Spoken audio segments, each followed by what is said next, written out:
Dans le Seigneur du Christ et du Saint-Esprit, ainsi soit-il. Venez, Christ, remplissez le cœur de vos fidèles et mettez en œuvre le feu de votre amour. Envoyez votre Esprit, Seigneur, ce soir et que reste nos pères. Seigneur, mon Dieu, qui avez daigné envoyer votre Esprit sur ce monde, donnez-nous par ce même Esprit de comprendre et d'aimer ce qui est bien, de jouir sans cesse et divine consolation. Le même Jésus-Christ, notre Seigneur. Je vous salue, Marie, pleine de grâce, le Seigneur est avec vous. Vous êtes bénie entre toutes les femmes, et Jésus, le fruit de vos entrailles, est béni. Sainte Marie, Mère de Dieu, priez pour nous pauvres pécheurs, maintenant et à l'heure de notre mort, ainsi soit-il. Notre Saint Ange gardien, Priez pour nous. Saint Pédis, Priez pour nous. Saint Joseph, Priez pour nous. du Père, du Fils, du Saint-Esprit.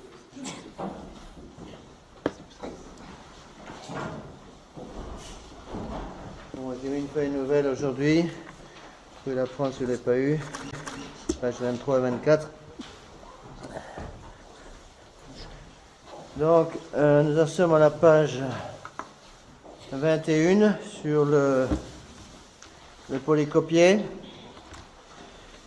Je voudrais attaquer aujourd'hui une chose très importante que les gens doivent bien posséder, c'est-à-dire l'étude des deux textes les plus importants du magistère de l'Église contemporain concernant le mariage. Je parle bien sûr du magistère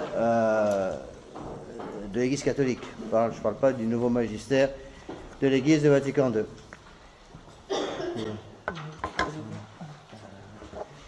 Donc il y a deux textes essentiels. Donc c'est en haut la page 21.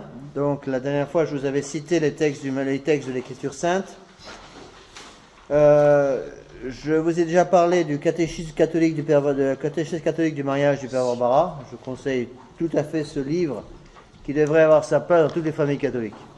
Il est tellement bon qu'on l'a utilisé au séminaire des cônes pour faire le traité sur le mariage, en partie. Donc il est excellent. La première partie est une partie catéchétique, par questions et réponses. La deuxième partie, vous avez tous les textes du magistère.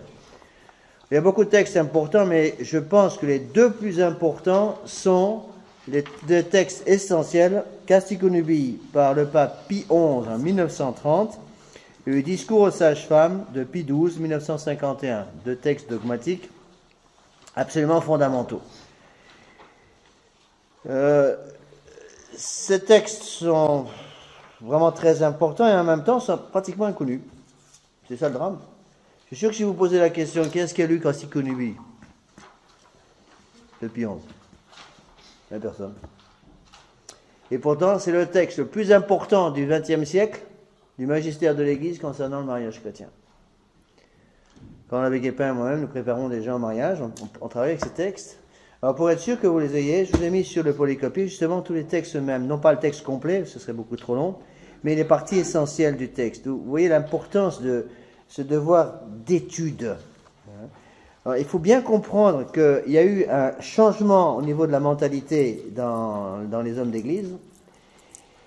Et ce changement, bien sûr, se transpose sur les textes. C'est-à-dire, depuis 1958, vous ne pourrez plus trouver pratiquement un seul texte concernant le mariage publié par l'Église de Vatican II qui suit la ligne traditionnelle. Même humanité. Donc, il faut connaître ces textes. Connaître ces textes pour pouvoir vraiment mettre dans son intelligence et penser tel que l'Église a toujours pensé.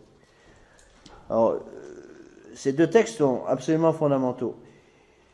Alors, attention, il faut interpréter ces textes tels que l'Église catholique l'a toujours interprété.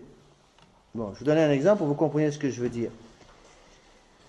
Le texte de Pie XII de 1951 est l'unique texte du magistère traditionnel qui parle de la régulation du contrôle naturel des naissances. Bon, pourquoi il n'y a pas eu de texte avant du magistère sur ce sujet? Pour une raison évidente, c'est que ce n'était pas nécessaire. Ces choses-là n'existaient d'ailleurs pas. Et les gens avaient suffisamment la foi pour même pas avoir besoin qu'on leur explique des choses qui sont en soi évidentes. Lorsque ce texte est paru, nous sommes sous Pie XII, attention, 1951. Il faut bien que vous compreniez ce que je vais vous dire. Nous sommes encore sous Pie XII. Pie XII ne mourra qu'en 58, 7 ans après. Pie XII publie son texte sur le contrôle naturel des naissances, la régulation naturelle des naissances, donc son discours aux sages-femmes, le discours fondamental, donc octobre 1951. En France notamment, pratiquement tous les prêtres, avec des idées déjà modernes, et nous sommes avec la messe traditionnelle, et nous sommes sous Pie XII, vont dire à leurs fidèles, Pie XII a autorisé la méthode naturelle de contrôle des naissances. C'est un mensonge. Pie XII n'a jamais autorisé la méthode de contrôle naturel des naissances. Pie XII l'a réinterdite comme elle avait toujours été interdite avant, sauf exception qui confirme la règle. Et comment ils font? Ils prennent un texte, ils font dire le contraire de ce que le texte dit, et ils font croire aux gens que l'Église a changé, alors que l'Église n'a rien changé du tout. Je vous ai déjà donné l'exemple de la soutane. Juste après, 10 ans après, autour des années 60, certains évêques ont commencé à dire la soutane n'est plus obligatoire, traduction, la soutane est interdite. Là, c'est pareil. Le contrôle des naissances naturel est possible sur certains cas très particuliers, qu'on va bien étudier ensemble, et tout ce qu'on appelle les 3 indications de Pie XII, traduction par les évêques modernes, déjà autour des années 50, traduction, le contrôle des naissances est possible partout, et tout le temps, et en tout lieu. Donc il faut bien comprendre ça, parce que souvent les gens nous disent, ça je l'ai entendu, je ne sais pas combien de fois, notamment quand j'étais membre de la fraternité, par des prêtres qui nous disaient, ce que nous voulons, c'est reformer les prêtres des années 50. Je réponds, sauf qui peut. C'est justement ce qu'on ne veut pas. Les prêtres des années 50 sont, avec quelques exceptions bien entendu, qui confirment la règle, les prêtres des années 50 sont les prêtres qui nous ont donné Vatican II. Donc on ne veut surtout pas reformer les prêtres comme les années 50. Il y avait quelque chose qui n'allait pas. Non pas à cause d'une erreur dogmatique de Pie XII, nous sommes sous Pie XII, il y a encore l'enseignement traditionnel bien sûr de l'Église, mais déjà les idées de la Révolution française, les idées du libéralisme, avaient passé dans les séminaires, même sous Pie XII. D'ailleurs, si vous voulez, pour bien expliquer, on peut reprendre une phrase de Saint Pie X que j'ai déjà citée. Lorsque Saint Pie X est mort, il est mort en 1914, août 14, il est mort en pleurant. Il a dit, je pleure pour 2 raisons. Il a bien expliqué ça à son entourage. Première raison, a-t-il dit, parce que je vois la Grande Guerre mondiale qui arrive. C'était juste avant le début de la Première Guerre mondiale. Deuxième raison, dit-il, parce que malgré mon texte de condamnation et mon œuvre de condamnation du modernisme, surtout l'encyclique Pascendi, 1907, malgré cela, les modernistes n'ont pas compris, se sont enterrés, sont passés dans les oubliettes, si vous voulez, et attendent des jours meilleurs pour ressortir comme les champignons après la pluie. Et déjà, sous Pie XI, ils vont essayer de ressortir, et encore plus sous Pie XII, à la fin du règne de Pie XII. Ce qui fait que lorsque Pie XII va mourir en 1958, toutes ces idées modernes, qui étaient préparées en quelque sorte, emmagasinées à la sortie des séminaires et déjà enseignées derrière le dos du pape Pie XII dans les séminaires des années 50, vont apparaître au plein jour, et ça va leur permettre de former une génération qui va nous donner Vatican II. Souvent les gens me disent, mais comment se fait-il que d'un seul coup les gens aient perdu la foi autour des années 60? Les gens n'ont pas perdu la foi autour des années 60. Les erreurs étaient déjà mises dans les intelligences par le démon autour des années 50 et même longtemps avant. N'oubliez pas, encore une fois, c'est une date très importante. 1907, condamnation du modernisme. Le modernisme n'a pas été condamné en 1958 à la mort de Pie XII. Saint Pie X a condamné le modernisme en 1907. Apparemment, 1907, Saint Pie X comme pape, un des meilleurs papes que l'Église ait jamais eu, apparemment tout allait bien. Tout était merveilleux. Le séminaire était plein, la messe traditionnelle était partout, les gens priaient. Pie XII avait vu, il y a à l'intérieur de l'Église, dans les forces vives de l'Église, dit-il, il y a des virus qui attendent pour corrompre tout. Il savait déjà qu'il y avait un travail de corruption. À tel point que le pape Saint Pie X a été obligé d'organiser une société secrète, l'association Saint Pie V, la Sapinière, c'est le nom de cette association, dépendant directement du Saint-Siège, pour faire des enquêtes, dans tous les séminaires, notamment en Europe, afin de détecter dans les séminaires les prêtres et les évêques déjà contaminés par les idées démocratiques, si vous voulez, les idées du libéralisme provenant de la Révolution française, afin qu'ils soient débarqués des séminaires. Et l'un d'entre eux était tout simplement le cardinal de Milan. Donc c'est pour vous expliquer, il faut bien comprendre que ces idées ne sont pas des idées nouvelles. L'Église ne change pas. Donc l'Église condamne toujours les mêmes choses et enseigne toujours les mêmes choses, puisque le rôle de l'Église n'est pas d'enseigner quelque chose de nouveau, le rôle de l'Église est de conserver le dépôt de la foi. Bon. Mais ce qu'il faut bien comprendre, c'est que des hommes d'Église dans l'Église font, en quelque sorte, passent dans les fondations de l'Église et forent des trous dans les fondations de l'Église pour que l'Église, humainement parlant, puisse s'écrouler. Or, l'Église a les promesses de la vie éternelle. Donc, attention à bien connaître ce texte. Vous voyez, je vous donne cet exemple. Il me semble très important parce que j'ai donné ce cours dans pas mal de pays. Et à chaque fois que je pose la question, qui a lu Casticonomy? Personne. Pratiquement personne. Et que cela vous aide à comprendre l'importance de se former. Alors, ici, on a un petit peu d'étudier ça. Donc, il y a deux erreurs dans ce domaine. Donc, je n'ai pas besoin de revenir sur ce que j'ai déjà expliqué. Donc, vous avez bien compris tous le but premier du mariage. Le but premier du mariage, c'est la procréation et l'éducation des enfants. Bon. Les débuts, la fin secondaire, il y en a deux. Donc, c'est l'amour mutuel entre les deux époux et le remède contre la concupiscence sont là pour aider à l'accomplissement de la fin première du mariage, qui est la procréation et l'éducation des enfants. Bon. Maintenant, il est absolument évident, le bon sens ne perd pas son droit, que le bon Dieu ne demande pas aux mères de famille d'avoir un enfant tous les 9 mois. Bon, les femmes ne sont pas des lapines, enfin, excusez-moi du terme un peu vulgaire, mais c'est pas du tout ce que l'Église enseigne. L'Église a jamais enseigné ça. Bon, c'est vrai que dans les siècles de foi, les familles nombreuses étaient, Dieu merci, florissaient partout, mais l'Église, il n'y a pas un seul texte de l'Église qui oblige les mères de famille à avoir un enfant tous les 9 mois. C'est d'ailleurs complètement ridicule. Donc, l'Église, en tant que bonne mère, par si vous voulez, la voix du pape Pie XII, va parler sur la question du contrôle des naissances, parce que malheureusement, si vous voulez, les idées modernes étaient en train de pénétrer dans les mentalités. Donc, il y a deux erreurs à éviter. Une erreur rigoriste et une erreur laxiste. Bon, dans ce domaine-là, c'est surtout la vertu de prudence qui va intervenir. La vertu de prudence, c'est une vertu cardinale.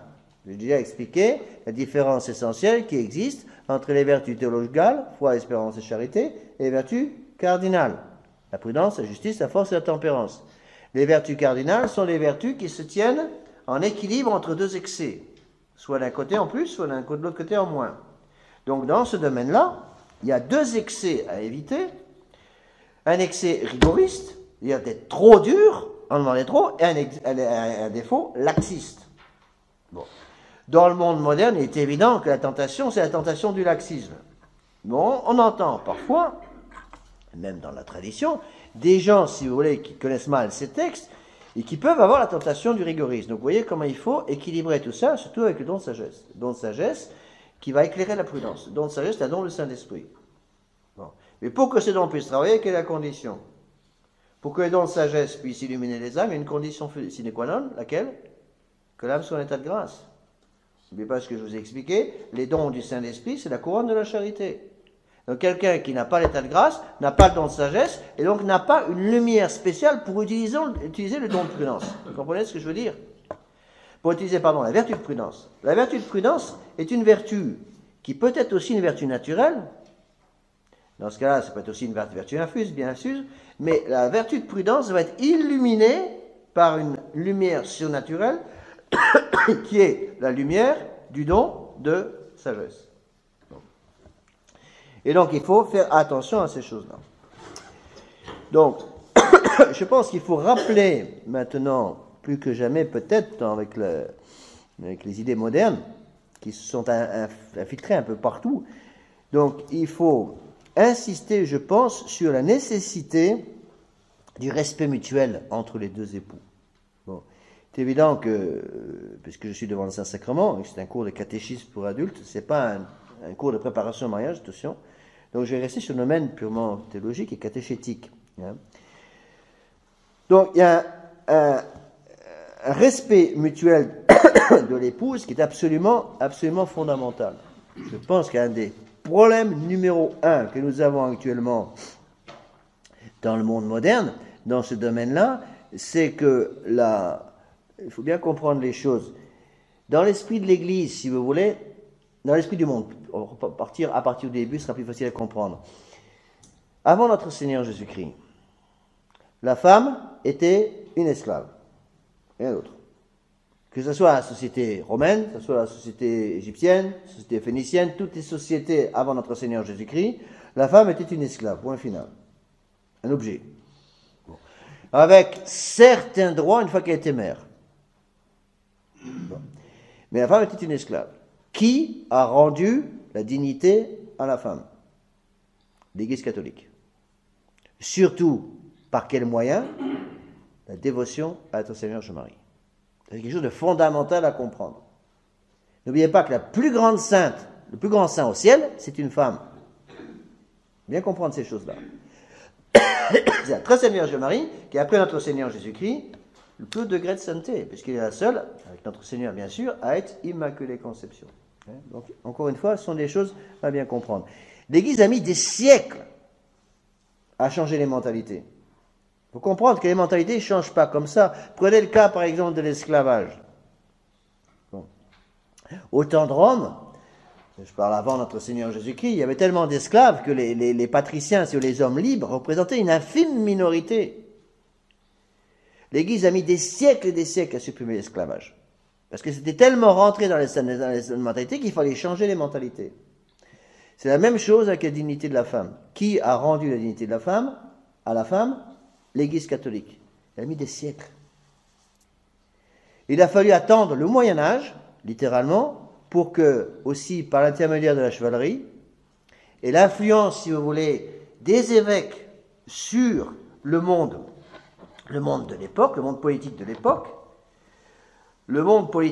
sous l'influence de l'Église, à ce moment-là, il y avait une union entre l'Église et l'État, donc l'Église avait une influence, par l'intermédiaire des évêques, une influence considérable, évidemment, sur la société, prenez le cas du Moyen-Âge, et la femme était respectée.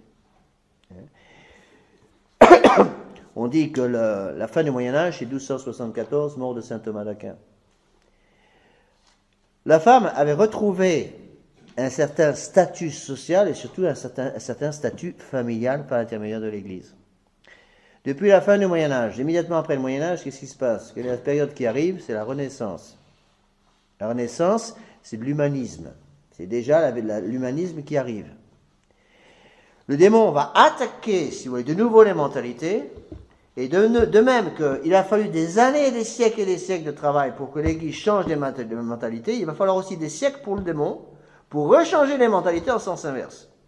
À tel point qu'aujourd'hui, dans le monde moderne, la femme est passée à un niveau inférieur à celui qu'elle avait il y a 2000 ans.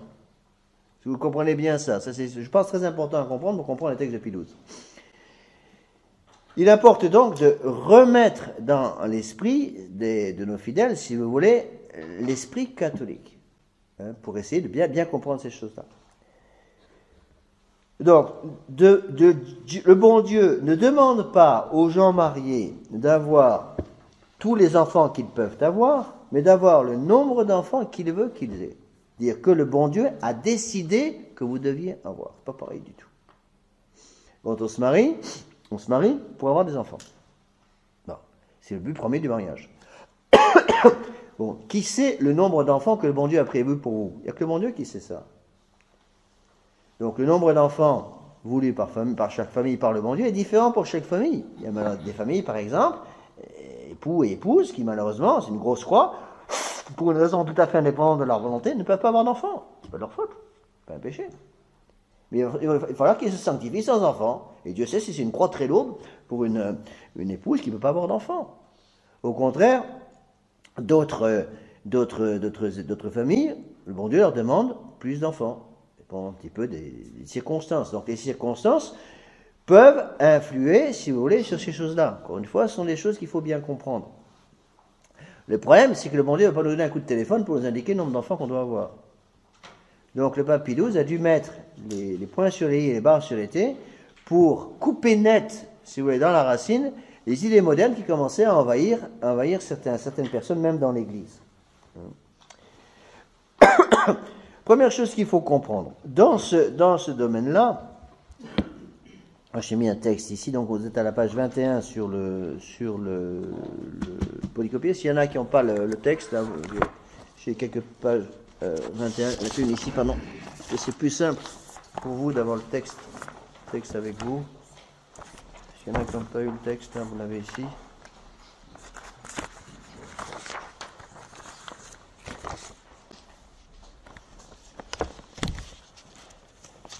Voilà.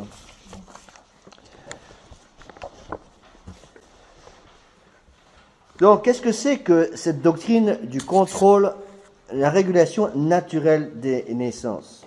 Bon. C'est-à-dire que le bon Dieu permet, et l'Église va en quelque sorte authentifier cette permission, permet que les époux puissent déterminer d'un certain côté le nombre d'enfants qu'ils doivent avoir, en fonction de certaines circonstances dans lesquelles ils sont, indépendamment de leur volonté. Mais il y a, avant tout usage d'une régulation naturelle des naissances, il y a 3 conditions qu'il faut absolument comprendre. Je les ai mises à la fin. Il y a un paragraphe là. L'usage des méthodes naturelles de contrôle des naissances, d'abord et en toute chose, il faut bien se rappeler que l'Église a toujours interdit l'usage des méthodes artificielles de contrôle des naissances. Ici, on ne parle que de contrôle naturel des naissances. Attention. Donc, le contrôle artificiel des naissances, le contrôle chimique artificiel, est toujours interdit par l'Église catholique. Elle l'est toujours, elle sera jusqu'à la fin des temps. Il peut y avoir, dans certains cas, ce que va expliquer le texte de Pie XII, des cas où les parents, les époux, peuvent pratiquer une régulation naturelle des naissances, 3 conditions. Consentement mutuel, raison proportionnée, pas de danger de péché personnel ou d'infidélité. Voilà les trois choses sur lesquelles Pie XII va beaucoup insister. Le pape Pie XII va beaucoup insister. Il faut un consentement mutuel. C'est qu'il faut que les 2 époux travaillent ensemble pour être bien d'accord sur le sujet. Une raison proportionnée, sans raison proportionnée, les époux n'ont pas le droit de faire cela. Et enfin, qu'il n'y ait pas de danger de péché personnel ou d'infidélité. Je vais vous donner un exemple pratique pour vous aider à comprendre. Au Moyen-Âge, dans les siècles de foi, même un peu maintenant pour certaines personnes qui le désirent, la tradition, une des pénitences traditionnelles pendant les temps de pénitence, par exemple le carême ou l'Avent, c'était la pratique de la chasteté entre les époux. Bon. Imaginez 2 époux qui, ensemble, en étant bien d'accord sur ce point-là, décident, pendant le temps du carême, pour faire pénitence, de pratiquer la chasteté. Est-ce qu'ils ont le droit de le faire? Oui. Ils ont le droit. Bon. Cependant, même s'ils ont décidé ça ensemble, si au bout de, par exemple, 1 mois, l'époux dit à son épouse, ça devient trop difficile pour moi, l'épouse est obligée d'accepter de nouveau d'être avec son mari. Encore une fois, parce que l'obligation, si vous voulez, de rendre du conjugal demeure même dans ce cas-là. Donc, n'oubliez pas les 3 conditions: consentement mutuel, raison proportionnée, pas de danger de péché. Alors, voyons un petit peu les textes. On touche à un point un peu délicat, mais un point, je pense qu'il faut bien connaître. Alors, c'est le problème de ces cours, de ces points-là, c'est qu'on ne peut jamais en parler en sermon. On ne peut jamais en parler en sermon le dimanche. Pourquoi? À cause des enfants. En plus de ça, c'est des sujets assez délicats qu'on ne peut pas traiter en 5 minutes. Donc, on n'a pas assez de temps sur un sermon du dimanche et on ne peut pas le traiter à cause des enfants. Donc, on peut traiter ça où? Uniquement à des cours de ce genre ou au confessionnal. Et au confessionnal, si on n'a pas le temps. Pourquoi on n'a pas le temps en 5 minutes de voir, mais quelques minutes de confession, surtout quand on a une longue ligne de personnes qui attendent pour se confesser, on ne peut pas expliquer tous les textes de Pie XII, on n'a pas assez de temps, donc il faut que les gens viennent nous voir en dehors de ça. Vous voyez, pour cela que je pense qu'il est important d'expliciter ces choses. Donc partons d'abord des textes de l'Église catholique, du magistère infaillible de l'Église. Pie XI, Casti Connubii. Non, Casti Connubii, c'est les 2 premiers mots de l'encyclique. C'est la chaste union, si vous voulez. Donc, 1930. Donc, c'est pas encore une fois une encyclique du Moyen-Âge. Hein. Nous sommes au XXe siècle. Voilà ce que dit Pie XI. Je ne cite que les parties importantes du texte. Vous pouvez bien sûr retrouver par vous-même, pour ceux qui ont Internet, vous avez Casti Connubii, ça se trouve très facilement sur Internet. Vous l'avez aussi, je suis sûr que vous pouvez l'avoir aussi sur la librairie de M. Wilk. Ce sont des textes qu'on trouve encore facilement. Voilà ce que dit le pape Pie XI. Aucune raison, aussi grave soit-elle, ne peut faire que ce qui est intrinsèquement contre nature devienne conforme à la nature et honnête. Puisque l'acte du mariage est par sa nature même destiné à la génération des enfants, ceux qui, en l'accomplissant, s'appliquent délibérément à lui enlever sa force et son efficacité, agissent contre la nature, ils font une chose honteuse et intrinsèquement déshonnête. Attention, nous sommes dans le domaine de la morale.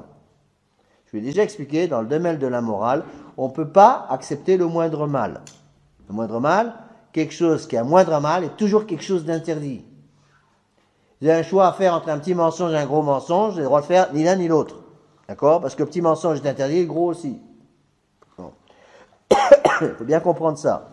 Donc, si quelque chose est interdit par la loi divine ou par la loi naturelle, eh bien, cette chose est interdite jusqu'à la fin des temps. Personne ne peut changer la loi naturelle. Personne ne peut changer la loi divine. Alors, voyons un petit peu le texte. Beaucoup disent que les enfants doivent être soigneusement évités par les gens mariés, non par une vertueuse continence, mais en frustrant l'acte conjugal. Un texte de saint Augustin, qui est cité par le pape Pie XI. L'acte sexuel, même avec son épouse légitime, est immoral et perverti, quand la conception de l'enfant est empêchée. Bon, on a déjà vu ça avant. Le but du mariage, c'est la procréation et l'éducation des enfants. Donc quelqu'un qui se marie, j'ai déjà expliqué ça, quelqu'un qui se marie avec l'intention de ne pas avoir d'enfant, rend déjà nul le contrat entre l'époux et l'épouse. Le contrat matrimonial est nul, j'ai déjà expliqué ça. Strictement parlant, les époux n'ont même pas le droit de décider leur nombre d'enfants avant de se marier. Ils ne peuvent pas se dire, nous aurons 15 enfants, nous aurons 3 enfants, nous aurons 1 enfant. C'est pas à eux de décider ça. C'est Dieu qui décide ça et qui va indiquer par les circonstances le nombre d'enfants qu'il désire pour la famille. D'accord? Mais Pie XI insiste tout lourdement en disant bien que quand quelque chose est contre la nature, c'est-à-dire contre la nature contre la loi divine, contre la loi naturelle, ce qui est intrinsèquement contre nature ne peut jamais devenir conforme à la nature et honnête. Donc on ne peut pas accepter l'opinion moderne qui consiste à dire les temps ont changé. Et puisque les temps ont changé, eh bien actuellement on peut accepter ce qui n'était pas acceptable avant. Vous comprenez? Prenez le cas de l'avortement par exemple. L'avortement était mauvais il y a 1000 ans, est mauvais aujourd'hui, et sera mauvais dans 10 000 ans. Personne ne peut changer ça. Aucun pouvoir civil a l'autorité pour changer ça. Bon. C'est la même chose, si vous voulez, dans les lois du mariage. Deuxième paragraphe, un texte fondamental de Pie XI. En conséquence, vous voyez, ces textes sont très très clairs et malheureusement sont inconnus par la plupart de nos fidèles. En conséquence, comme certains s'écartant manifestement de la doctrine chrétienne, telle qu'elle a été transmise depuis le commencement et toujours fidèlement gardée, ont jugé bon récemment de prêcher d'une façon retentissante sur ces pratiques une autre doctrine, l'Église catholique, debout au milieu de ses ruines morales, élève bien haut la voix par notre bouche, en signe de sa divine mission, pour garder la chasteté du lit nuptial à l'abri de toute souillure. L'Église catholique promulgue de nouveau que, voilà la phrase importante, tout usage du mariage, quel qu'il soit, dans l'exercice duquel l'acte est privé par l'artifice des hommes de sa puissance naturelle de procréer la vie, offense la loi de Dieu et la loi naturelle, et que ceux qui auraient commis quelque chose de pareil se sont souillés d'une faute grave. Voilà donc le texte de Pie XI. Pie XI se contente de répéter ce que l'Église a toujours enseigné. Mais avant, ces choses étaient évidentes. Malheureusement, à cause des idées malthusiennes, des idées modernes, si vous voulez, petit à petit, même des catholiques se sont laissés un petit peu contaminés. Donc, j'ai déjà un peu parlé de ça dans d'autres parties du catéchisme. Mais il faut bien comprendre que la chasteté, l'esprit de chasteté existe aussi pour les gens mariés. Parfois, cette idée est bizarre, que parfois certains jeunes ont en disant la chasteté, c'est uniquement pour les curés. Mais c'est faux. La chasteté, c'est pour tous les gens qui ne sont pas mariés. Le prêtre est tenu par vœu à la chasteté parfaite. Je me permets de vous faire remarquer que tous les gens qui ne sont pas mariés et tous les gens qui sont veufs sont aussi tenus à la chasteté parfaite. Donc la chasteté parfaite n'est pas quelque chose qui est réservé au prêtre. La différence, c'est que le prêtre est tenu à la chasteté parfaite aussi par un vœu. Ce qui fait que si un prêtre avait le malheur de commettre une faute grave contre la vertu de chasteté, il commettrait 2 péchés mortels au lieu d'un. D'une part, un péché contre le 6e et 9e commandement, d'autre part, un péché contre la vertu de justice, la vertu de religion. Au contraire, quelqu'un qui n'est pas sous un vœu commettrait, dans bien des cas, qu'un seul péché grave au lieu de 2. Donc ça, encore une fois, ce sont des choses à bien comprendre. Mais l'esprit de chasteté existe aussi, ce qu'on appelle l'esprit de chasteté, existe aussi pour les gens mariés. Donc, l'esprit de pauvreté, l'esprit de chasteté, l'esprit d'obéissance. Souvent, les gens nous disent, pauvreté, chasteté, obéissance, ça c'est pour les moines. Bah, c'est vrai que c'est pour les moines. C'est pas que pour les moines. Les moines sont tenus par un vœu de pauvreté, un vœu de chasteté et un vœu d'obéissance. Et les gens qui ne sont pas moines, comme vous, sont tenus par l'esprit de pauvreté, l'esprit de chasteté, l'esprit d'obéissance. Donc, ne disons pas, ce qu'on entend beaucoup trop souvent parfois, que la chasteté n'est pas nécessaire entre les gens mariés. Bien sûr que la chasteté est nécessaire entre les gens mariés. Une chasteté imparfaite, bien sûr, une chasteté dans les lois du mariage, mais l'esprit de chasteté est absolument nécessaire aux gens mariés aussi, parce que les gens mariés auront, comme tout le monde, des tentations. Et il faudra donc qu'ils pratiquent cet esprit de chasteté pour lutter contre la concupiscence de la chair. Saint Jean parle des 3 concupiscences. La chair, les yeux, l'orgueil. Donc, contre la concupiscence de la chair, esprit de chasteté. Contre la concupiscence des yeux, esprit de pauvreté. Et contre l'orgueil, esprit d'obéissance.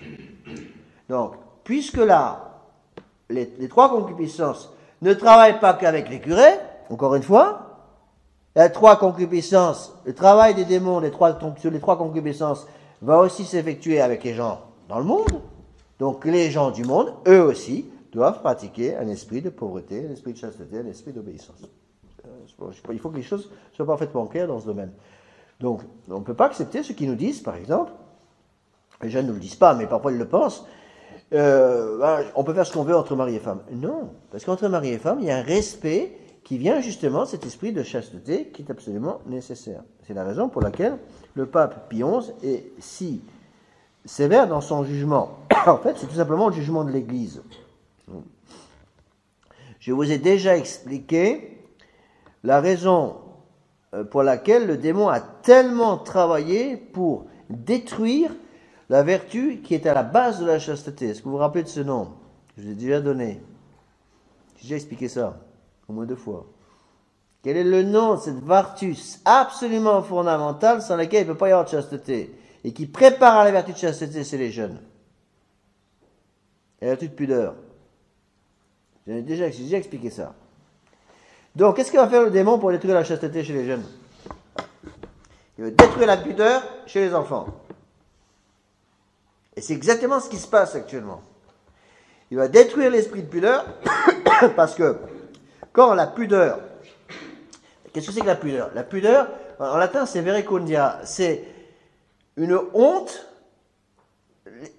Étymologiquement, c'est l'apparition d'une rougeur sur le visage de quelqu'un qui a honte de se présenter nu devant les autres. C'est une vertu essentiellement féminine, mais pas seulement féminine. C'est une vertu absolument indispensable pour pouvoir pratiquer la vertu de l'esprit de chasteté ou le vœu de chasteté plus tard. Donc, qu'est-ce que va faire le démon? Il va travailler pour détruire la pudeur chez les enfants. Pour détruire la pudeur chez les enfants, il faut détruire la pudeur chez qui avant? Chez les parents, notamment chez la mère. Qui instille la pudeur chez les enfants? La maman. Rappelez-vous les grands textes des francs-maçons du XIXe siècle. Pour détruire l'Église, il faut détruire la femme. Comme on ne peut pas détruire la femme, corrompons-la. Donc, il faut corrompre la femme pour détruire l'Église. Pourquoi? Parce que toutes les vocations germent sur les genoux des mères, des mamans catholiques. Pour détruire les vocations, pour détruire la société catholique, détruisez la vertu de pudeur et tout s'enflamme. Tout est descendu immédiatement ensemble. Il faut bien comprendre ça. Pourquoi est-ce que vous croyez que le démon a tellement travaillé dans les siècles, dans le monde moderne? Vous voyez ça, vous mettez un pied dehors, dans la journée. Pourquoi est-ce que vous croyez que le démon a tellement travaillé pour dénuder les femmes dans le monde moderne? Vous croyez qu'il n'y a pas une raison derrière? La raison, elle est là, pour détruire la pudeur dans l'esprit des futures mères de famille. Si une mère de famille n'a plus aucune honte à se promener à moitié nue devant tout le monde dans les rues, elle sera incapable de transmettre cette même pudeur à ses enfants. Et la pudeur, à quel âge on l'apprend? Vous croyez qu'on apprend la pudeur à 15 ans? À quel âge apprend-on la pudeur? La pudeur, elle s'apprend chez les bébés. Chez les bébés, c'est à cet âge-là qu'on apprend. C'est au moment on dit que c'est comme une cire malléable, si vous voulez, sur laquelle l'empreinte du bien et du mal peut être exercée très facilement chez un enfant. Donc c'est pas à 15 ans que vous apprenez la pudeur à une jeune fille. C'est beaucoup trop tard. Si la pudeur n'a pas été acquise par elle, par son âme, quand elle était bébé, c'est trop tard. On n'y arrive plus après. C'est la difficulté qu'on a actuellement à expliquer certaines choses qui étaient évidentes avant dans les siècles de foi, qui malheureusement ne le sont plus. Donc essayer d'expliquer ça à des jeunes, par exemple, qui n'ont jamais reçu d'explication d'éducation catholique, c'est pratiquement impossible. Vraiment des miracles de la grâce. D'où l'importance, vous voyez. Même parfois, certains parents ne comprennent pas. Je donne un exemple. Parfois, dans certaines familles, où il y a beaucoup de bébés, les mamans vont s'habituer, par exemple, à mettre 2-3 bébés dans le même bain, par exemple. Donc complètement nus dans le bain. Ils ont 6 mois, 2, 3 ans. Bon, est-ce que c'est un péché grave? Non, en tant que tel. La maman n'a aucune mauvaise intention. Est-ce que c'est imprudent? Oui. Parce que vous habituez ces enfants qui ont 6 mois, 2 ans, 3 ans ou 4 ans à se promener déjà tout nus devant d'autres personnes. D'où l'importance de donner cette vertu de vériconia, de pudeur aux tout petits, pour que ensuite la porte puisse s'ouvrir pour la vertu de chasteté. La vertu de chasteté n'est pas une vertu qui va pousser toute seule. La vertu de chasteté doit pousser sur un terreau préparé par la vertu de pudeur, par la pudeur. La pudeur, en principe, je dis bien en principe, est une vertu naturelle, au départ. C'est dans la loi naturelle. On voit très bien dans le livre de la Genèse. Première chose qu'ont fait Adam et Ève, après leur péché originel, qu'est-ce qu'ils ont fait? Ils se sont fait des vêtements, tout de suite. Première chose, mais on n'a même pas eu besoin de leur dire. Avant le péché originel, il n'y avait pas de corruption, il n'y avait pas de concupiscence, il y avait les dons préternaturels. Adam et Ève étaient nus, sans aucune concupiscence. Dès qu'ils ont désobéi, la concupiscence est arrivée. Première chose qu'ils font, dit le livre de la Genèse, ils se sont fait des vêtements, cousant des feuilles, pour se protéger, parce qu'ils savaient très bien que maintenant, les choses n'étaient plus les mêmes. Oui. D'où l'importance de ces choses-là, surtout pour les enfants. S'il n'y a pas de pudeur, la chasteté va sauter. Qu'est-ce qui va sauter encore? La modestie. Pourquoi on a tellement de mal à expliquer l'importance de la modestie pour les jeunes filles? Et pour les hommes aussi d'ailleurs. Pourquoi? Parce que la pudeur a disparu. Donc commençons par là. Si j'ai un conseil à vous donner, je sais qu'à chaque fois qu'on explique ces trucs-là, ces choses-là qui sont tellement importantes, les gens ne le disent pas, mais souvent on le sait par les enfants ou par les intermédiaires, les gens ils parlent de ce qu'ils ne connaissent pas. Mais excusez-moi, mais enfin on passe quand même pas mal de temps au confessionnal, donc on sait de quoi on parle, les prêtres. Donc vous devez tout faire en tant qu'époux, épouse, ou futurs époux et futures épouses, pour comprendre ces choses-là et rétablir dans votre âme cette vertu de pudeur. peut pas donner ce qu'on n'a pas. Une maman qui n'est pas pudique, qui n'a pas compris l'importance de la pudeur, comment voulez-vous qu'elle transmette quelque chose qu'elle n'a pas à ses enfants? Elle sera incapable. Vous voyez? D'où l'importance de cette vertu de pudeur. Pas de pudeur, pas de modestie. Pas de modestie, pas de chasteté. Vous voyez, il y a un lien entre ces trois vertus. Pudeur, modestie, chasteté. Qu'est-ce que c'est que la modestie? C'est mettre de l'ordre dans les choses. Celui qui est modeste, c'est celui qui est ordonné, qui suit la loi du bon Dieu.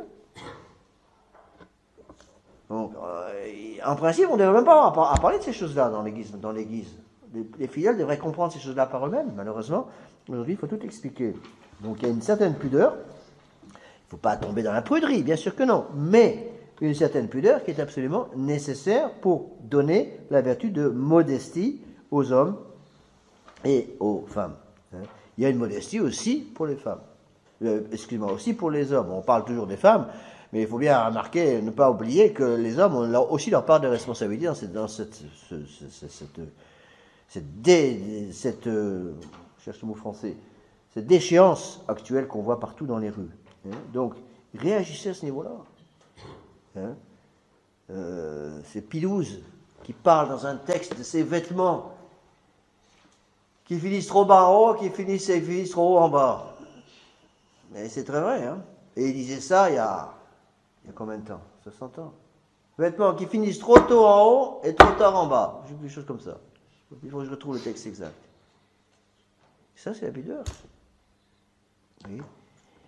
Il n'est pas normal, si vous voulez, qu'on ait réexpliqué ces choses-là, parce qu'en principe, cette éducation-là est faite où? Dans les familles. Le travail des mères. Le travail des mamans, dans la famille, d'expliquer aux enfants, attention, on se couvre, parce qu'on a le péché originel. Parce qu'on a les conséquences du péché originel, donc on se couvre. On fait attention à ne pas provoquer autour de nous. Vous voyez? Alors, si vous voulez comprendre ces textes, qu'est-ce qu'il vous faut faire? Il est capital, je pense, pour les parents, ou les futurs parents, de lutter contre un état d'esprit qui amène la destruction de la pudeur et donc la destruction de la modestie. Quel est cet état d'esprit? Et c'est la mondanité, c'est l'esprit du monde. C'est ça la mondanité. La mondanité, c'est quoi? C'est l'introduction de l'esprit du monde dans les familles chrétiennes. C'est ça qui a tout tué, c'est ça qui a tout détruit. Alors, je peux vous donner quelques exemples, je vous ai déjà donné quelques-uns. Bon, j'ai déjà, je crois, en plusieurs reprises, 2 reprises, je crois, déjà donné l'exemple de la poupée Barbie. C'est la raison pour laquelle la poupée Barbie est pour moi tellement dangereuse pour les petites. Parce que justement, le physique de la poupée Barbie représente une jeune fille, si vous voulez, qui devient complètement esclave de son corps. Hein? Si vous voulez, je m'excuse de prononcer ce terme que je n'aime pas, mais il n'y en a pas d'autre, malheureusement. Je n'ai pas encore trouvé l'équivalent en français. Qu'est-ce qui va protéger la femme? C'est sa féminité. Donc il est capital que les mamans apprennent à leurs jeunes filles, à leurs enfants, à être, pour les petites filles, à être féminines. Donc, à s'habiller comme une femme, à se comporter comme des femmes et à agir comme des femmes. C'est tout le travail éducatif de la maman. L'homme, au contraire, doit être éduqué de façon complètement différente. Bon. Donc il est capital aujourd'hui de sauvegarder et de recréer dans les âmes, surtout des mamans, l'importance de la féminité pour qu'elles puissent se transmettre à leurs enfants. Et qu'est-ce qu'a fait le démon? Je vais mettre le chauffage 2 minutes pendant quelques minutes parce qu'il fait vraiment un peu froid là. Donc je m'excuse du terme que je vais utiliser, mais je pense qu'il n'y en a pas d'autre malheureusement en français, ça explique bien ce que ça veut dire. Qu'est-ce que fait le démon actuellement? Il va détruire la féminité de la femme et, si vous voulez, d'une femme féminine, il va en faire une femme sexy. Je m'excuse du terme qui est horrible. Et je n'ai pas encore trouvé l'équivalent en français. Si vous avez une idée de le donner à moi, il n'y a malheureusement pas d'équivalent en français. C'est un mot horrible qu'on ne devrait même pas avoir à prononcer. Mais il faut que vous compreniez ça. Si le démon a réussi ce passage de la féminité à ça, vous avez perdu la bagarre. Vous allez perdre vos enfants, les enfants termineront en enfer et vous avec. Et les prêtres avec qui se taisent. Vous comprenez? D'où l'importance fondamentale de ces choses-là. Il faut arriver à détruire justement cette attitude, cette idée que la femme est qu'un objet sexuel pour en refaire une femme avec un grand F. C'était tout le travail de l'Église avant. Une fois que les parents ont compris ça, il y a beaucoup de choses qui peuvent être faites. Mais tant que les parents n'ont pas compris ça, on ne peut rien faire. D'où l'importance dans les familles de changer un certain nombre de choses. Comment voulez-vous qu'une petite de 6 ans à qui on offre une poupée Barbie, pour prendre un seul exemple, comment voulez-vous qu'elle comprenne ces choses-là? Vous comprenez ce que je veux dire? Comment voulez-vous qu'une famille dans laquelle il y a par exemple tous ces magazines de mode moderne, je ne sais même pas les noms ici, Vogue et Cosmopolitan, tous ces machins-là, je ne sais pas quels sont les magazines ici en France, et quand on voit des magazines comme ça, si vous voulez, tous ces magazines qu'on trouve dans les... À chaque fois que vous allez attendre dans un cabinet de docteurs et de dentistes, vous trouvez tous ces magazines. Comment voulez-vous que des enfants qui ont accès à ces magazines-là, surtout des jeunes filles, dans une famille catholique, puissent conserver la vertu de pudeur? La femme est complètement détruite, la féminité est complètement détruite. C'est l'introduction dans l'idée, dans l'intelligence de la femme, si vous voulez, que la femme devient un objet. Après, c'est tout. D'où l'importance fondamentale de l'éducation donnée par les parents. Alors, il y a énormément de travail à faire, d'où le danger, si vous voulez, avec la télévision, l'internet, le téléphone portable et toutes ces choses-là. Puis une fois que ces idées modernes sont passées dans les esprits, c'est fini. Sans un miracle de la grâce, on n'arrive plus à changer l'esprit des gens, c'est trop tard. Donc attention. Donc je voudrais que vous ayez bien compris au moins donc, ce lien entre ces trois vertus, dont la pudeur, qui est davantage même un sentiment naturel. Encore une fois, la pudeur, c'est un sentiment naturel qui fait que la personne a honte de sa propre nudité à cause du péché originel. La pudeur va donner la modestie, et la modestie va permettre la chasteté. Ou la chasteté sous forme d'un vœu pour les religieux, ou la chasteté sous forme d'esprit de chasteté pour toutes les autres personnes. Et tout ça part de la pudeur et de la modestie. Vous voyez? C'est absolument fondamental. Moi, je l'ai vu encore plus dans d'autres pays. J'ai habité pendant 4 ans à Brisbane, en Australie, où les choses sont 10 fois pires même de ce côté-là, parce qu'on vit dans un pays dans lequel il fait 40 degrés toute l'année ou presque. Donc attention, d'où l'importance de la soutane, par exemple, pour justement lutter contre toutes ces choses-là. Mais comment voulez-vous expliquer ces textes très tellement importants de l'Église à des gens qui n'arrivent même pas à comprendre l'importance de la vertu de pudeur? La vertu de pudeur se détruit. Un enfant qui n'est pas éduqué sainement de ce côté-là va perdre la vertu de pudeur. S'il a perdu la vertu de pudeur, il va perdre la modestie. S'il a perdu la modestie, pas la peine d'essayer de lui parler de la chasteté.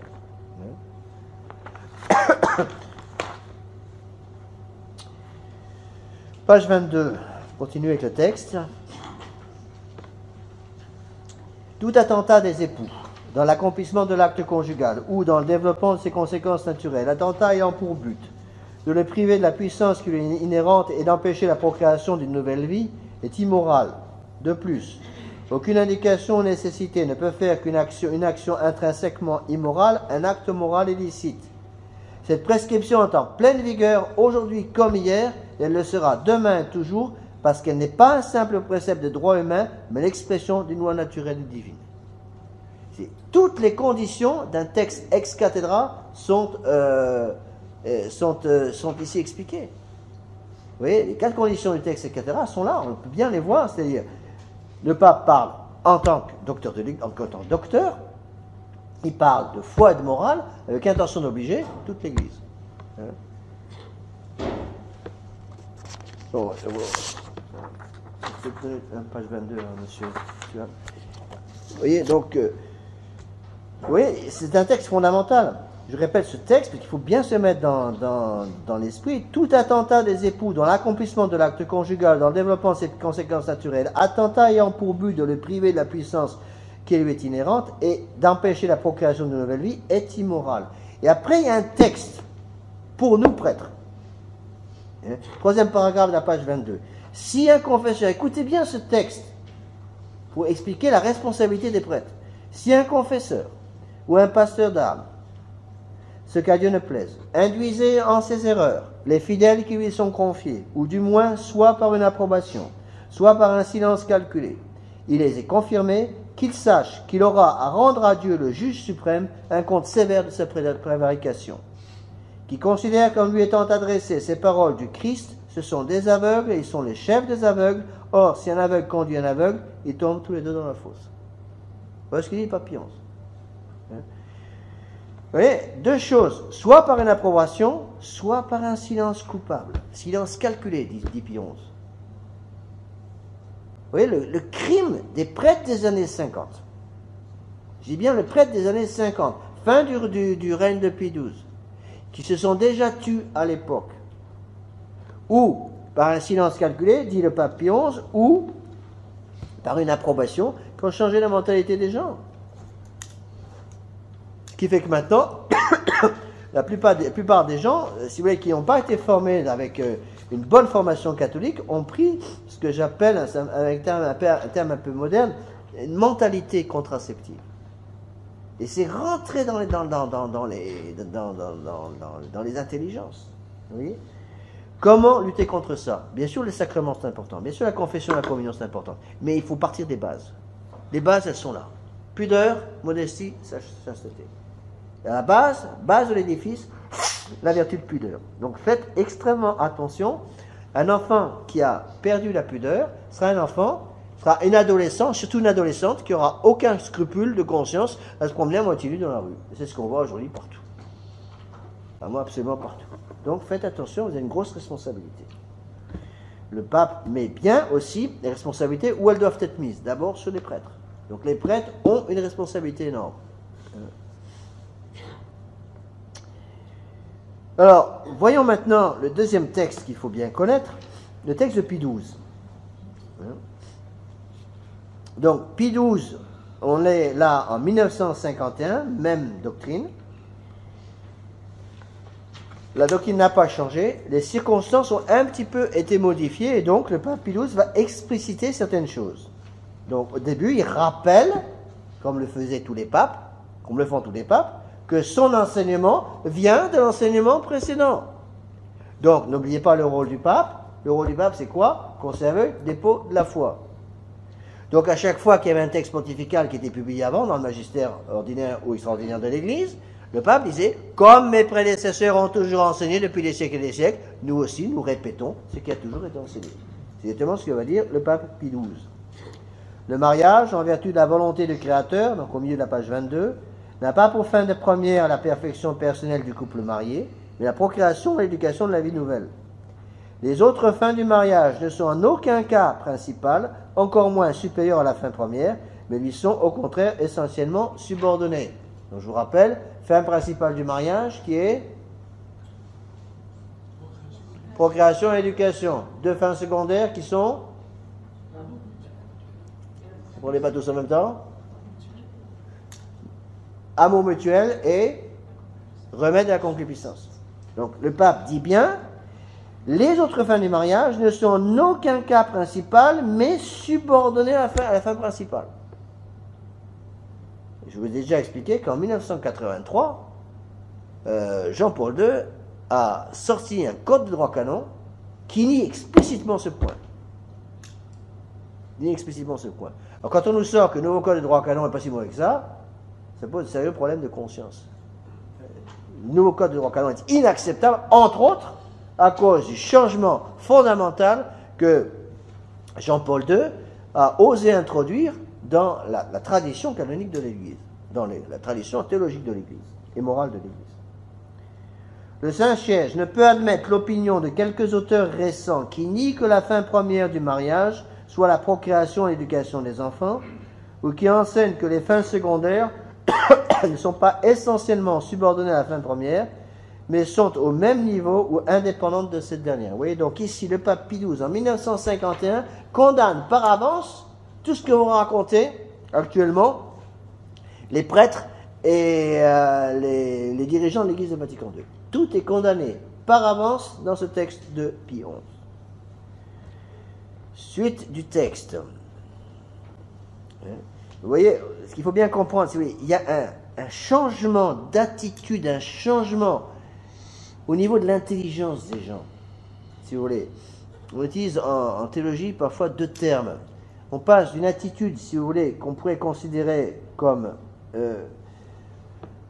centripète à une attitude centrifuge. Ça veut dire quoi? Ça veut dire que dans le mariage catholique, si vous voulez, tout est centré sur les enfants.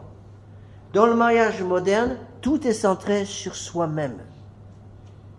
Bon, les termes centripète, centrifuge sont des termes pas très utilisés parce que justement ils ne sont pas très clairs pour beaucoup de gens. Mais quelque chose qui est une centrifugeuse, c'est quelque chose, une force qui va aller vers l'extérieur. Une force centripète, c'est au contraire une force qui va vers l'intérieur. Bon. Donc on passe, si vous voulez, c'est bon comment on explique la chose, mais on passe d'une idée où tout est centré sur les enfants à une idée où tout va être centré sur l'amour mutuel entre les deux époux. Donc, dans l'esprit de l'Église catholique, le but du mariage, c'est la procréation et l'éducation des enfants. Dans l'Église de Vatican II et dans le monde moderne, le but du mariage, c'est l'amour mutuel entre les deux époux. Donc, on fait passer, si vous voulez, un état d'esprit centré sur les enfants, à un état d'esprit centré sur l'égoïsme personnel. C'est du personnalisme.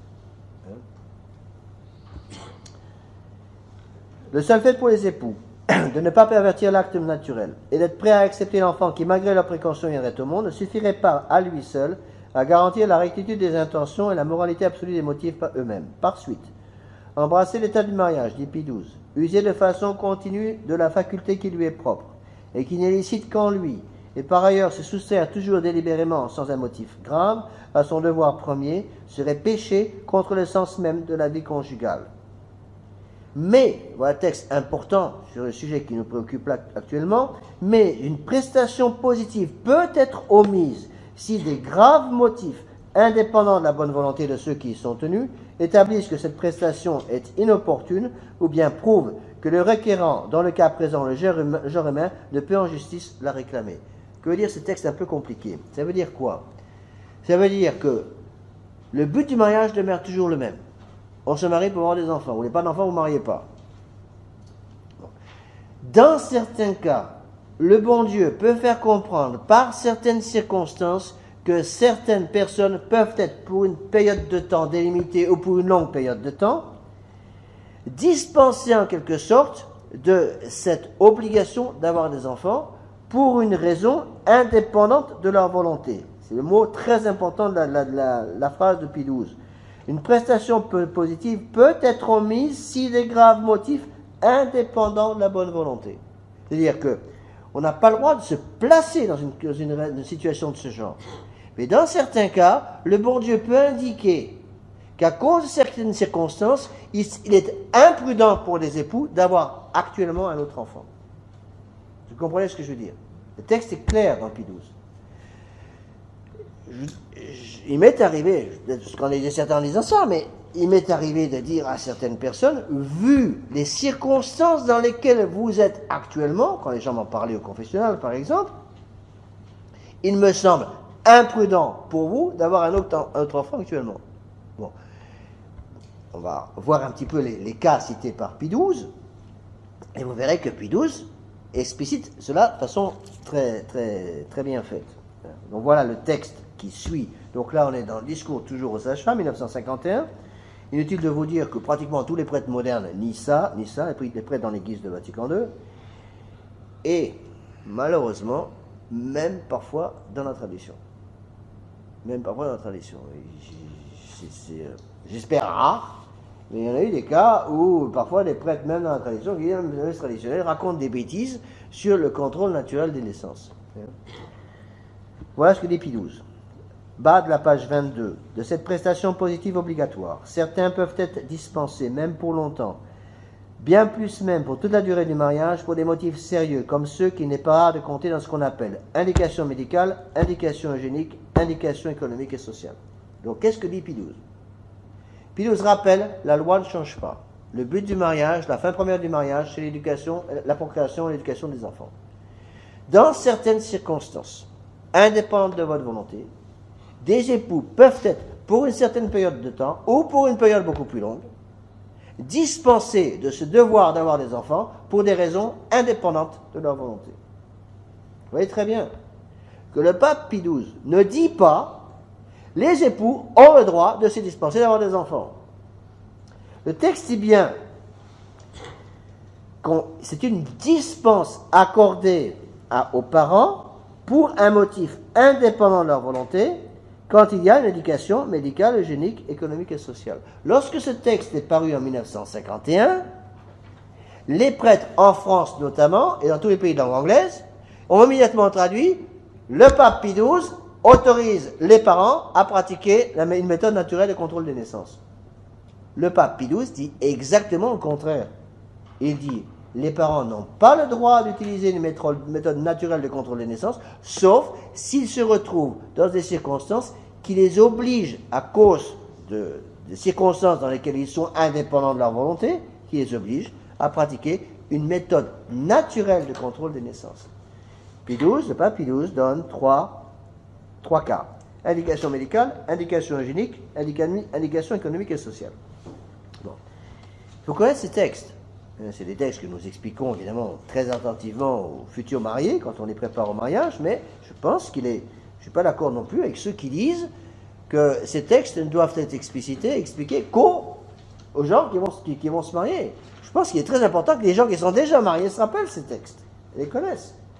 Je vais déjà expliquer la difficulté dans laquelle nous sommes. Il est impossible pour un prêtre d'expliquer ces textes dans un sermon.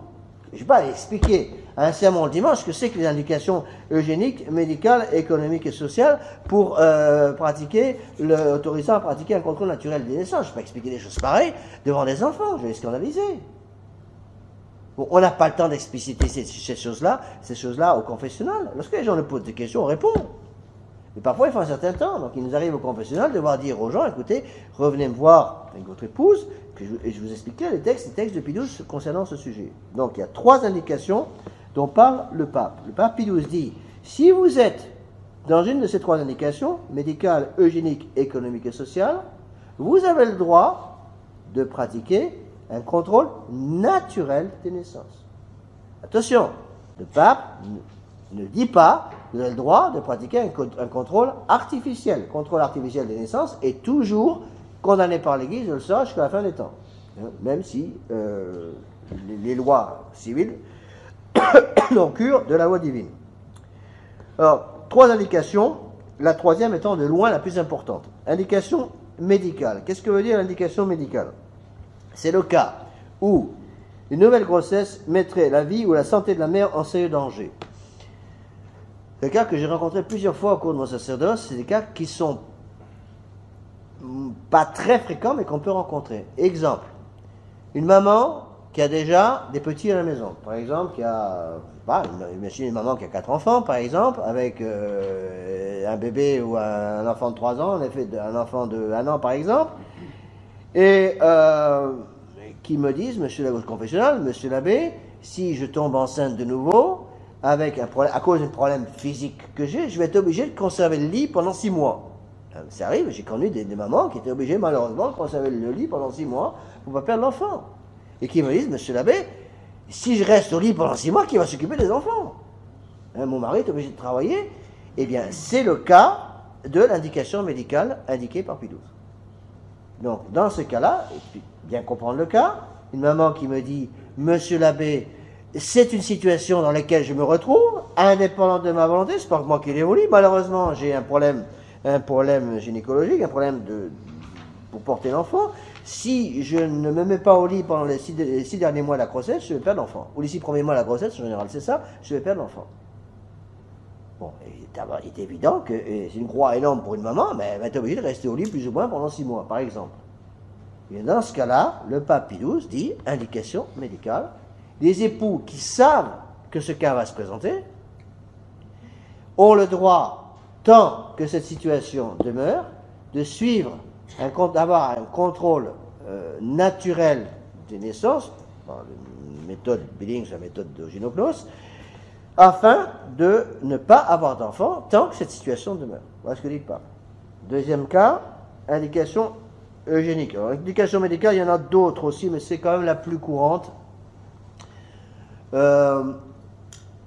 Il y a aussi le cas d'une insuffisance cardiaque jointe à une insuffisance respiratoire, par exemple. Si les deux se présentent ensemble, ça peut être un cas où une maman peut avoir de sérieux problèmes mettant en jeu la vie et la santé de la mère, ou la vie et la santé de l'enfant.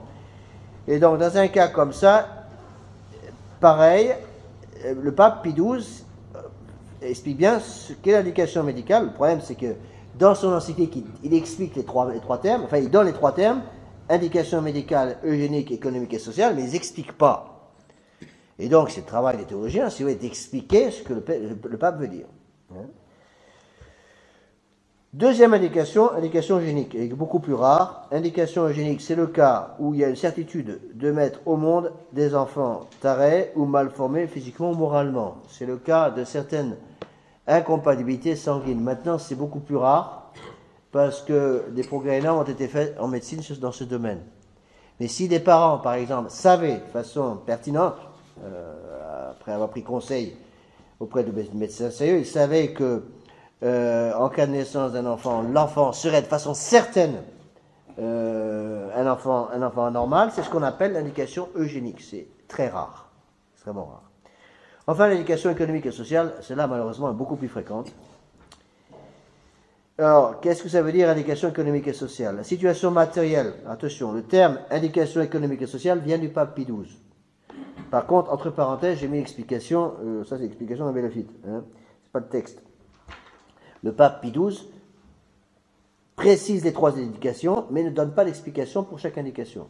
C'est ça que j'ai mis la parenthèse. La situation matérielle de la famille ne permet pas d'envisager ou une nouvelle naissance pour le moment. Bon, j'ai mis deux exemples ici, qui sont des exemples malheureusement très fréquents. Le premier, est de plus en plus fréquent, un papa qui perd son travail. Bon. Un papa qui perd son travail et qui me dit, vous savez, moi j'ai 45 ans, je viens de perdre mon boulot, j'ai plus de travail, 45 ans dans le monde moderne, on vous considère déjà comme un vieillard ou presque, et pratiquement impossible pour quelqu'un de 45-50 ans de trouver un travail dans le monde moderne. Bon, c'est un drame, mais qu'est-ce que j'y fasse? C'est malheureusement un fait.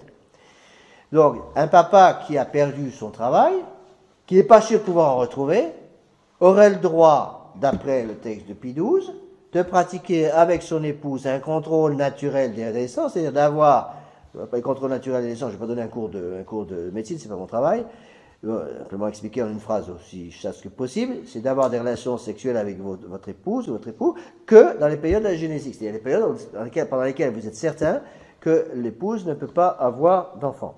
Donc le pape dit, des époux ont le droit de n'avoir de relations que dans cette période-là, s'il y a une indication médicale, eugénique ou économique et sociale.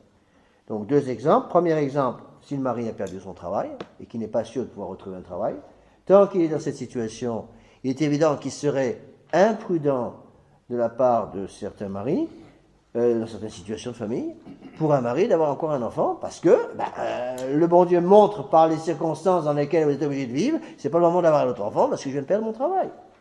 Bon. On pourrait presque dire, donc là c'est la vertu de prudence qui intervient, avec l'éclairage du don de sagesse, je l'ai déjà expliqué, on pourrait presque dire que des parents qui disent « Ah, moi je veux rien savoir », un papa qui dit par exemple « Je veux rien savoir », ou une maman qui dit « Je veux rien savoir, moi j'ai décidé d'avoir 15 enfants, j'aurai 15 enfants », et donc, je vais avoir encore un enfant. Mais attendez, on a eu des cas, je me rappelle très bien d'un cas particulier, plusieurs cas même, à l'école Sainte-Marie, au centre des États-Unis, au Kansas, où des parents étaient extrêmement imprudents dans ce domaine, et les prêtres étaient obligés d'organiser une soupe populaire tous les soirs pendant l'hiver pour nourrir les familles, parce que les familles mouraient de faim dans nos paroisses. Bon, parce que les maris n'arrivaient pas à trouver de travail et continuaient absolument à vouloir avoir des enfants comme ça. Très bien, si c'est la volonté du bon Dieu. Mais le pape Pie XII dit expressément, dans un cas comme ça, vu les circonstances qui sont indépendantes de votre volonté, vous avez le droit de suivre un contrôle naturel des naissances. Alors attention, N'allez pas me faire dire ce que j'ai pas dit. Parce qu'à chaque fois que j'explique des choses comme ça, il y a toujours des empêcheurs de tourner en rond, comme on dit, qui vont dire « Oh, l'abbé Laffitte a dit qu'on pouvait utiliser la méthode de température n'importe quand. » J'ai jamais dit ça. Je me contente de citer Pie XII. Alors attention, vous avez aussi des prêtres qui peuvent tomber dans le rigorisme, qui disent « Moi, je ne cite que le texte de Pie XI de 1930, Cast Economy, et je cache aux gens le texte de Pie XII, c'est trop libéral. » Alors là, je ne suis pas d'accord. Là, je ne suis pas d'accord, je trouve que c'est allé beaucoup trop loin. Pie XII n'est pas peur. Donc si Pie XII, avec la sagesse de l'Esprit Saint, la promesse de l'Esprit Saint, a jugé bon, encore une fois, pas n'importe qui, donner une conférence, un discours aux sages-femmes, donc à des personnes qui sont vraiment directement mêlées à ces problèmes-là toute la journée, si le pape Pie XII, dans sa sagesse, parce que le pape Pie XII était vraiment un pape qui avait la sagesse, comme tous les papes, le pape Pie XII a jugé bon de dire que dans certains cas, des époux ont le droit de se sentir dispensés de l'obligation d'avoir des enfants, s'ils sont dans une indication médicale, eugénique, économique et sociale. Ça me semble personnellement extrêmement imprudent de la part de certains parents de mépriser ça. Bon. Attention, je ne dis pas que vous êtes obligés de suivre. Le pape ne dit pas ça. Le pape ne dit pas, dans ce cas-là, les époux sont obligés de pratiquer un contrôle naturel de naissance. Non. Le pape dit, dans ce cas-là, vous avez le droit si vous jugez bon. Et le bon Dieu manifeste sa volonté de deux façons. Le bon Dieu manifeste sa volonté d'abord par les commandements, ce qu'on appelle la volonté, la manifestation de la volonté du bon Dieu, manifestée. Deuxièmement, la volonté de bon plaisir, qui est manifestée par les circonstances. Mademoiselle se marie, elle a décidé d'avoir 15 enfants. Bon, très bien, c'est magnifique. Bon. Et puis, 1 an, 2 ans, 3 ans, 4 ans, 5 ans, 6 ans de mariage, pas d'enfant. Puis finalement, avoir un médecin qui dit « Madame, je suis désolé, mais à cause d'un problème corporel, un problème physique, vous avez une maladie ou je ne sais quoi, je suis désolé, madame, vous ne pouvez pas avoir d'enfant. » Oh, mais j'avais décidé d'avoir 15 enfants. Je suis désolé, madame, mais vous ne pouvez pas avoir d'enfant. Ça veut dire quoi? Ça veut dire que le bon Dieu va donner les grâces à cette personne qui voulait avoir 15 enfants, se sanctifier sans enfants. Vous connaissez la formule? C'est une formule qu'on a souvent aux États-Unis qui dit bien ce qu'elle dit. Les femmes pleurent tout le temps. Il y en a qui pleurent parce qu'ils n'ont pas assez d'enfants, et les autres, elles pleurent parce qu'elles en ont trop. Bon, c'est un peu exagéré, mais ça dit bien ce que ça veut dire. Bon, quand une personne se marie, que ce soit une femme, l'époux ou l'épouse, quel est le bon principe? Mon Dieu, que votre volonté soit faite. Voilà. Moi, j'aimerais bien avoir une famille nombreuse. 15 enfants, ça me plairait bien, parce que je viens d'une famille nombreuse moi-même, c'est magnifique, et on voudrait bien avoir une quinzaine d'enfants. Bon, cependant, mon Dieu, que votre volonté soit faite. Si monsieur perd son travail au bout de 2 ans de mariage, c'est peut-être pas le moment d'avoir 15 enfants. Est-il possible pour une personne qui ne se soucie pas justement de ces choses-là de pécher? Moi, je pense que oui, dans certains cas. Un père de famille, une mère de famille, peuvent pécher par imprudence dans certains cas. Parce que justement, ils ne tiennent pas compte des circonstances dans lesquelles le bon Dieu nous demande de vivre actuellement. Qu'est-ce que vous voulez que j'y fasse? C'est pas de ma faute, c'est une crise économique qui est en train de nous tomber dessus pour tous. Et vous en subissez les conséquences encore bien plus que nous, prêtres. Mais cette crise économique, elle est partout, elle est pratiquement mondiale. Bon qu'est-ce que vous voulez? C'est des choses indépendantes de notre volonté. Je pense que vous ne l'avez jamais voulu, ni vous ni moi. Mais vous avez le droit d'en tenir compte dans le cadre d'une famille. Et justement, ce sont des indications qui peuvent indiquer, c'est d'où le nom indication, une indication qui donne en quelque sorte une direction de la volonté du bon Dieu. Que le bon Dieu ne manifeste pas sa volonté avec un coup de téléphone tous les matins, ça devient pratique. Vous pourriez téléphoner au bon Dieu en demandant voilà mon Dieu, combien d'enfants voulez-vous que j'ai? Très bien, ils envoient une lettre, vous envoient un fax, très bien, ce serait très pratique, mais ça ne se passe pas comme ça. Donc le pape Pie XII dit expressément que s'il y a cette indication médicale, eugénique, économique et sociale, ils ont le droit de suivre un contrôle naturel de naissance. Donc vous n'allez pas dire, l'abbé Laffitte a dit que, un libéral, il a dit que on pouvait utiliser le contrôle naturel des naissances quand on voulait. Non, c'est pas du tout ce que dit le pape. Donc, deux choses à éviter. D'une part, éviter un laxisme sur le sujet. D'autre part, d'éviter un rigorisme sur le sujet. Ensuite, suite du texte, page 23. Donc, prenez la page 23. Si vous n'avez pas... vous l'avez? Non, d'accord. C'est plus facile de suivre si vous avez le texte. Au haut de la page 23, suite du texte de Pie XII. Ne soulevez pas, il y en a là. De là, il suit, dit Pie XII, l'observance des périodes d'infécondité peut être... Excusez-moi. De là, il suit que l'observance des périodes d'infécondité peut alors être licite sous l'aspect moral. Donc, attention, il dit bien, si vous êtes dans un des trois cas, indication médicale, indication eugénique, indication économique et sociale, si vous êtes dans un de ces cas, l'observance des périodes d'infécondité peut alors être licite sous l'aspect moral. C'est-à-dire, dans ce cas-là, vous avez le droit d'utiliser les méthodes naturelles de contrôle des naissances.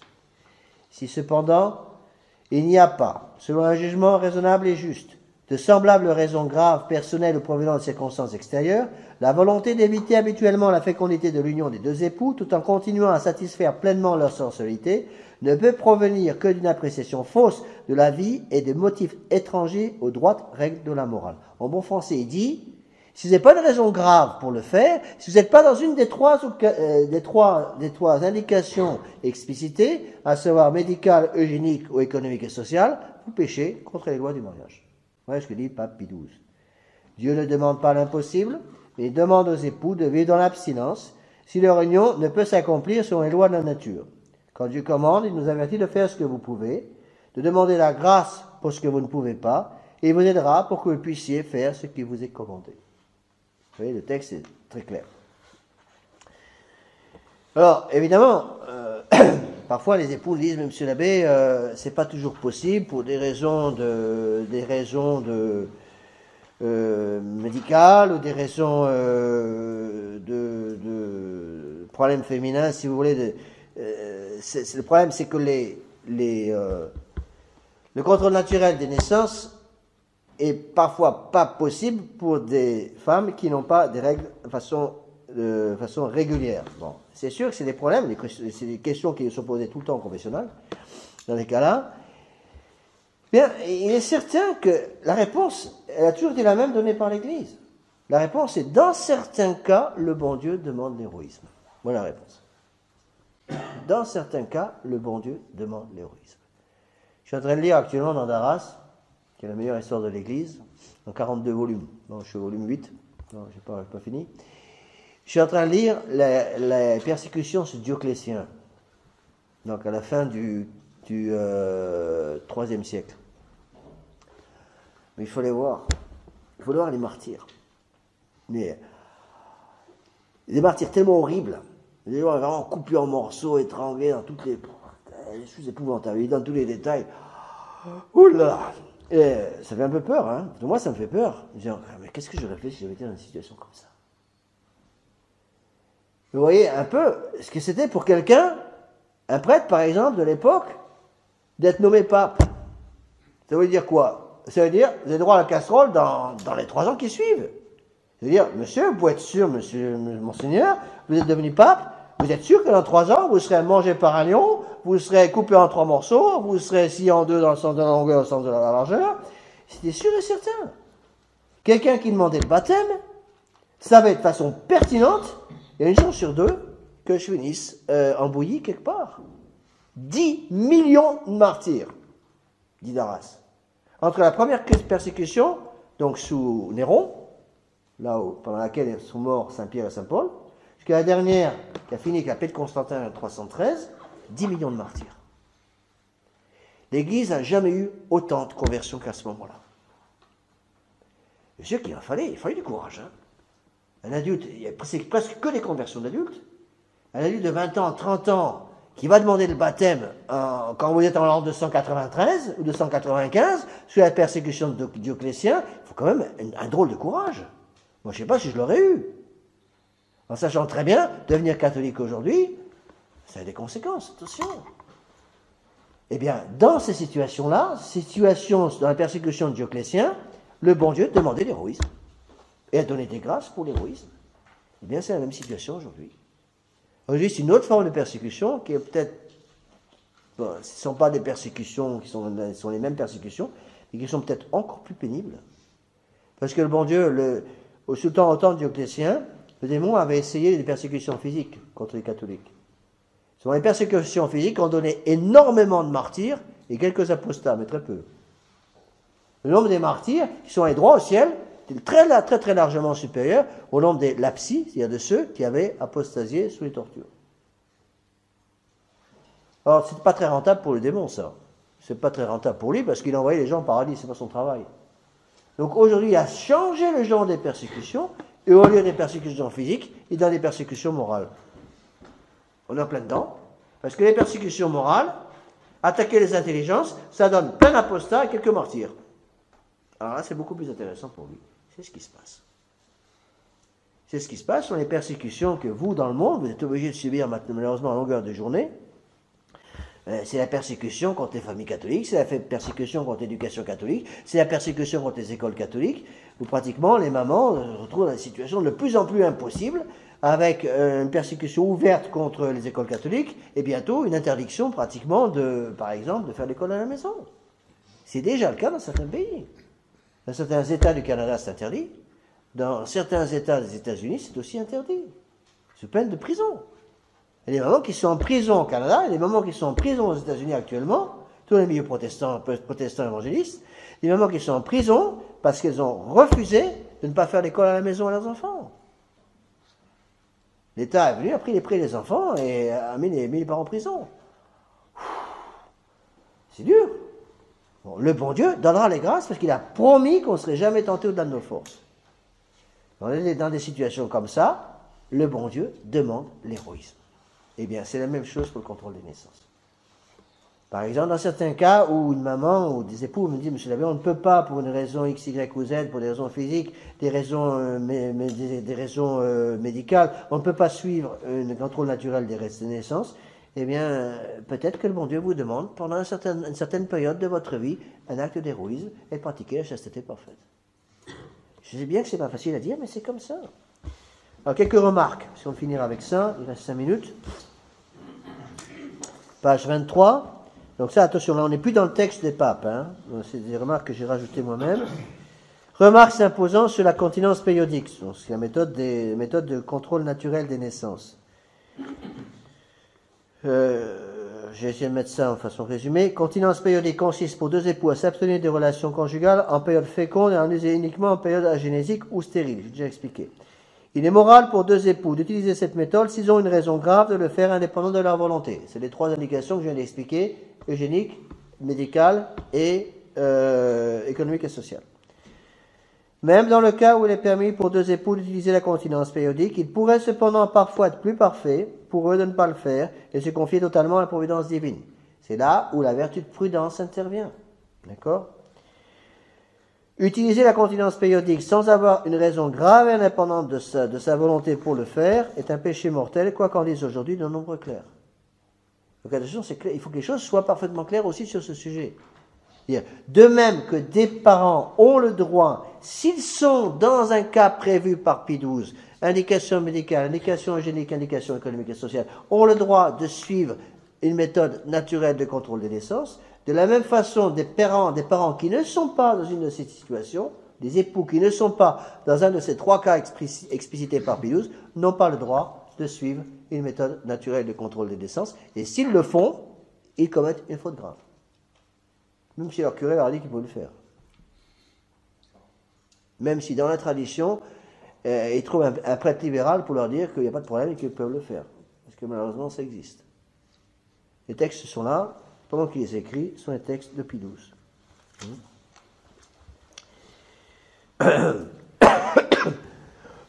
Bon, on va arrêter là. Je vous recommande de relire par vous-même, s'il vous plaît, tous ces textes qui sont absolument fondamentaux du pape Pie XI et du pape Pie XII. Encore une fois, ce ne sont pas des textes personnels, c'est pas moi qui les écris, ce sont les textes de l'Église, textes du magistère de l'Église. Il faut que les parents aient bien ces idées en tête pour pouvoir expliquer ces choses-là à leurs grands-enfants. Ce n'est pas des choses qu'on explique à des enfants, bien entendu, mais quand vos enfants arrivent à un âge où ils peuvent se marier, je pense qu'ils doivent connaître quand même ces textes de l'Église. Donc, relisez s'il vous plaît pendant cette semaine, le prochain cours qui aura lieu vendredi prochain. Donc, relisez ces textes pour être sûr qu'ils sont bien possédés.